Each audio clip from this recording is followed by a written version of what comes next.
It's my honor to introduce our last speaker, Mark Watts. From scrolling through his Instagram, you can quickly see the type of man Mark is. Mark's a family man. He enjoys to go on hikes into the lake with his wife and kids. He's a proud dog owner. In fact, his dog just received its basic obedience certificate from the Dog Training Academy. He's a man of faith. He's a proud United States Marine Corps veteran. He was the former director of Elite FTS, director of education at Elite FTS, as well as a host of their sports performance podcast. Before there, Mark was a football coach or an athletic performance coach at every level of college sports, D1, D2, D3, you name it. Some of his previous stops were at Denison, West Point, and Clarion, to name a few. Watts was also a former college football player, power lifter, Olympic weightlifter, and strongman. So with a background like that, I'm excited to hear what he's going to talk about today. So without further ado, Mark, the floor is yours.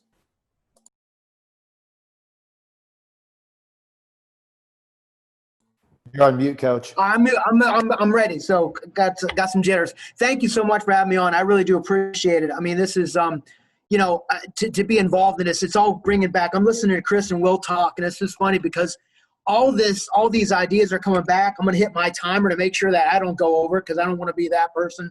So and again, like just to tie it together, and Chris talking about again, letting the athletes be leaders. And I always say is, are the athletes, would they be better off without us? Are we overcoaching? Are we doing too much with them? And talking about being big time where you're at and not looking for the next thing. And, and then everything we talked about, what Will was talking about with velocity and external cues, using those for our athletes and auto regulation.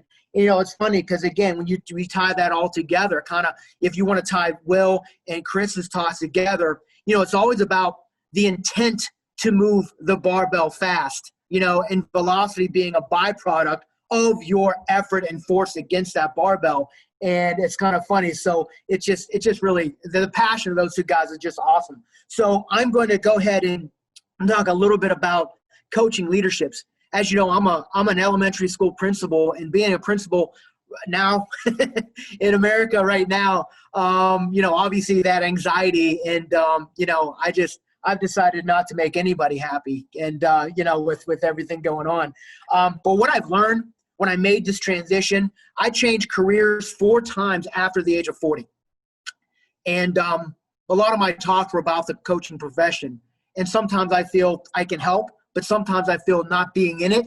I don't want to talk about that, but what I do know is that teaching now is so much more like coaching than it ever was. You can't just tell a kid you just don't know math. You just can't do it. Sorry, we're moving on. That's not how teaching is anymore. Just like in coaching, when I was fortunate enough to coach football and strength conditioning for 13 out of those 15 years. And being that dual role really helped me to understand. We have a tendency when an athlete comes in, we dismiss them because they can't squat parallel, right? Or their form's not very good. And not knowing that sport coach had just spent about at least 18 months recruiting that young person. So to be able to tie 2 and 2 together, I think is important. And just as I could never say as a coach, well, I have an outside linebacker that can't cover number 2 receiver man-to-man. So we're just going to lose because he's going to be beat all day. No, you find ways to put that young person in a position, bring them off the edge, play zone, whatever it may be. And it's the same thing with teaching. I'm seeing so many parallels. So I'm going to talk really quick. I'm not going to share my screen just because it's just with technology. But I can forward this to you. But I'm talking about just coaching leadership in 3 things. And coaching leadership, we always talk about building trust and building relationships, right? But I don't think those are things that we can actually do. I think those are, again, byproducts, right? I can say, I want to. I'm going to build a relationship with this athlete. Well, that athlete just might not trust me. And it might not be my fault. They just don't trust me. Maybe because I'm a male, maybe because I'm white, maybe because for whatever reason. So I think it's one of those things that we have to worry about what we control and not necessarily what the byproduct is, what the feelings of everything else. And that's the thing about being trustworthy. There's no such thing as being trustworthy because someone may or may not trust you no matter how you act. So it's just important to make sure that you have the integrity, that you are who you are, and you are who you say you are, and you do the things that, obviously you say you're going to do. So the three things that I've narrowed it down to that I think are the cornerstones behind all other positive things that positive attributes that coaches need to have are humility, empathy, and authenticity. And I'll go through those three things. And people may argue different things, but I think it really is important to have those as your cornerstones. And again, humility is one of those misconceptions that we're really meek and that we're kind of weak and that we don't think highly of ourselves. Remember, C.S. Lewis says, again, humility is not thinking of yourself less of yourself, it's thinking of yourself less. And it really is that servant leadership that we all talk about. And again, it's taken away that ego side. I always, talk about, I had interns that were really proud of how much they lifted weights. And I just want to tell them, it's like, you lifting weights, that feeds your ego and how strong you are. But getting other people strong is what feeds your family. So make sure you don't get those two twisted. And again, I think that, pride is, when you have pride's our enemy as a coach. It really is. Your ego is not your amigo is what, a friend had told me. But, it's the difference between being concerned with who is right as opposed to being concerned with what is right. And I think nowadays, the one thing that has happened, information is out there in this social media age, but also that banter and that arguing of opinion is really prevalent right now too. And I think we have to really avoid that. I think with humility too, I think part of it is there's a stage for maturity, right? It's always about, being concerned with how I feel about others. And when you go through this process, you start to feel, okay, how do others feel about me, right? And I'm worried about other people's opinion. And then you get to the point where you're self-actualizing and you're saying, okay, how do I feel about myself? And I think, and that's important, but I think that last stage for coaches is being concerned with how others feel about themselves. And I think both Chris and Will had touched on that. So they're basically those four stages of that. And those are those four type of coaches.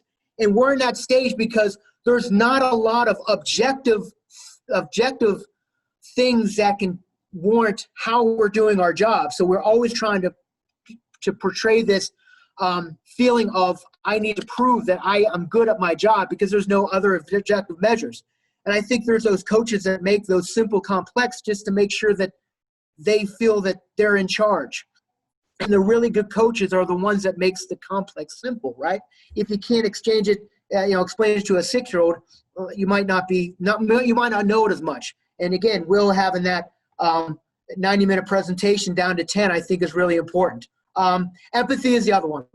And again, it's really the opposite of opinion, right? My opinion about an athlete is maybe not as important as obviously how much I care about that athlete, how much compassion. And really what it does is it's not sympathy. Sympathy is feeling bad for an athlete because of whatever reason. But empathy is really the cornerstone of having that connection. So now all of a sudden when they're having a tough day, when you're having a good day, you have that common thread to feed off of. And I think that's really important. And I always hear with empathy too is, again, John Maxwell has said this, right? You value all people and all perspective and all platforms. You praise effort. You praise energy when they bring it to the weight room. You praise that experience that other people have in their experience, but you always try to reward performance, right? You reward performance. You reward progress. You reward the process. So value, praise, and reward are all very important, but they're important to make sure that you decipher between different things. I'm about 2 minutes away. And again, before as coaches, we can get those athletes to become the people we know they can be, right? And to behave the way we want them to behave in terms of being able to take chances and to believe in what you believe, right? That's the first thing we do as coaches. This is our philosophy. This is what we believe. Before you can do any of that, you got to make sure they belong. You got to make sure they know that they belong to your program. It's part of your program. And I know we have to look at, reversing that recruiting process. We want you, we want you, we want you. And all of a sudden now you have to be able to do this in our system. But I think knowing that they belong is really important. And you got to really cultivate what you control. The last thing I'll finish up is being empathy or being authenticity. And again, this is one thing Martin Rooney has said, instead of worrying about what you are without. Concern yourself with what you are within. And I think that that's one of those things that we have to be able to do is, and it's really hard to be that type of person, especially when, the most dangerous person, the most dangerous coach out there is a coach or teacher or principal that is afraid of losing their job. Because the first thing they do will, instead of taking that burden and taking that blame, they start to disperse that burden. They just start to disperse that blame. So I think it's one of those things that we have to make sure in a profession where there really is no job security, we have to be secure with ourselves first before we can be secure with our jobs. So I appreciate being on. And again, this is really fun to just hear all these. I just miss it. I miss being part of, the day-to-day that you guys all go through, and the fact that you're still in it. You don't become a coach because you're in it for the money or the hours, right? Or the job location. You truly are in it as a coach because of who you coach. And I applaud everybody that's on here for that. Thank you. Coach, thank you so much for that presentation. When you lay out leadership and you lay it out with humility, empathy, and authenticity, selfishly, I could say that I don't know. That is where my head is. That is where true coaching and leadership is. That's where true love happens for our athletes. And man, it's just an incredible speech. I swear, I think you three synchronized these talks in order because you all addressed something, but the common theme was that about other people. And I think that's a really beautiful, special thing that you all did today. So anyway, I want to give a huge round of applause because there's just so many takeaways. And a huge thank yous to everybody that was on here today. As we move forward here, we're going to be doing some transitioning with Indiana Strength. We're going to be moving to a different site. We're going to be using a different platform, but it's hugely exciting because this is only growing. We're getting more in popularity, and this is out there, just to help each other, to hear these talks, to hear all these coaches talk and share what true coaching is. So we're extremely excited about moving forward and moving on to a different direction. But we'll let you know about this in the upcoming weeks. But just know that there's bigger and better things and even broader topics to be addressed. So again, thank you all. May you all go out there and make today better than yesterday. And thanks again for this show.